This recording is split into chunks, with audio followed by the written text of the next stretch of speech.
ទី1ក្រសួងការបរទេសនិងសហប្រតិបត្តិការអន្តរជាតិនៅថ្ងៃទី3ខែកុម្ភៈឆ្នាំ2026បានតវ៉ាយ៉ាងខ្លាំងក្លានិងជាផ្លូវការប្រឆាំងទៅនឹងទស្សនកិច្ចត្រួតពិនិត្យទីតាំងដោយគ្មានការអនុញ្ញាតរបស់អនុព័ន្ធយោធាបរទេសមួយក្រុមនិងមន្ត្រីអនុវត្តច្បាប់ដែលដឹកនាំដោយប្រធានចារកម្មកងទ័ពថៃនៅឯសន្តាគារ2កន្លែងស្ថិតក្នុងស្រុកអូស្មាច់ខេត្តឧត្តរមានជ័យនៃប្រទេសកម្ពុជាកាលពីថ្ងៃទី2ខែកុម្ភៈឆ្នាំ2026ទស្សនកិច្ចត្រួតពិនិត្យទីតាំងនេះត្រូវបានធ្វើឡើងដោយគ្មានការយល់ព្រមពីរាជរដ្ឋាភិបាលកម្ពុជាដែលជាការរំលោភលើអធិបតេយ្យនិងបូរណភាពទឹកដីរបស់កម្ពុជាសូមបញ្ជាក់ជូនថាសន្តាគារនិងទីតាំងដែលត្រូវបានធ្វើទស្សនកិច្ចត្រួតពិនិត្យនោះស្ថិតនៅចម្ងាយ397ម៉ែត្រពីច្រកទ្វារអន្តរជាតិអូស្មាច់ដែលស្ថិតនៅក្បែរបង្គោលព្រំដែនលេខ15តំបន់នេះត្រូវបានគ្រប់គ្រងដោយការប្រើកម្លាំងនិងកាន់កាប់ដោយកងកម្លាំងប្រដាប់អាវុធថៃ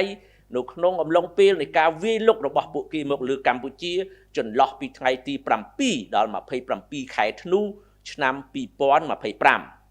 កម្ពុជាបដិសេធនិងជំទាស់យ៉ាងដាច់អហង្ការចំពោះប្រតិបត្តិការដែលធ្វើឡើងដោយកងកម្លាំងយោធាថៃរួមទាំងការអនុវត្តអធិបតេយ្យរបស់ថៃដោយខុសច្បាប់តាមរយៈការរៀបចំទស្សនកិច្ចដូចដែលបានរៀបរាប់ខាងលើដែលជាការរំលោភទៅលើធម្មនុញ្ញអង្គការសហប្រជាជាតិនិងធម្មនុញ្ញអាស៊ាននិងជាការប៉ុនប៉ងធ្វើឲ្យស្របច្បាប់នៅការកាន់កាប់របស់ខ្លួនលើទឹកដីអធិបតេយ្យរបស់កម្ពុជាទន្ទឹមនឹងការបដិសេធយ៉ាងដាច់អហង្ការចំពោះសកម្មភាពរបស់ប្រទេសថៃ